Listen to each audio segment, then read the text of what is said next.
FRP ನಿಗದಿ ಮಾಡುವುದು ಕೇಂದ್ರ ಸರ್ಕಾರ, ನಮ್ಮದು ರೈತರ ಪರ ಸರ್ಕಾರ. ಪ್ರಧಾನಿ ಭೇಟಿಗೆ ಸಮಯ ಕೋರಿ ಸಿಎಂ ಪತ್ರ.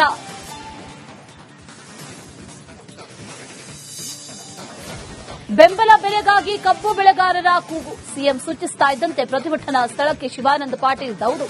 ಇದು ರಿಪಬ್ಲಿಕ್ ಕನ್ನಡದ ಬಿಗ್ ಇಂಪ್ಯಾಕ್ಟ್. ರೈತರಿಗೆ ತೆಲಂಗಾಣ ವ್ಯಾಪಾರಿ ಮೋಸ, ವಂಚಕರಿಗೆ ಅಲ್ಪಸಂಖ್ಯಾತ ಕಲ್ಯಾಣ ಇಲಾಖೆಗೆ ಸೇರಿದ ವಾಹನ. ಸಹಕಾರ ಮಾಡಿದ ಸಚಿವ ಜಮೀರ್ಗೆ ಸಂಕಷ್ಟ.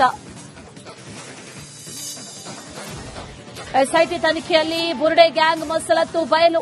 ಮಾಧ್ಯಮಗಳ ಕಣ್ತಪ್ಪಿಸಿ ಓಡಿ ಹೋದ ತಿಮರೋಡಿ. ಆಕ್ರೋಶಭರಿತರಾಗಿ ಹೊರಬಂದ big gang leader. Junk food ಪಟ್ಟಣದಲ್ಲಿ ಹಾವಿನ ತುಂಡು ಆರೋಪ. ಮಕ್ಕಳ ಆರೋಗ್ಯ ತಪಾಸಣೆ ಮಾಡಿದ ವೈದ್ಯರು. ಬೆಳ್ತಂಗಡಿಯ ಮುಂಡಾಚೆಯಲ್ಲಿ ಘಟನೆ.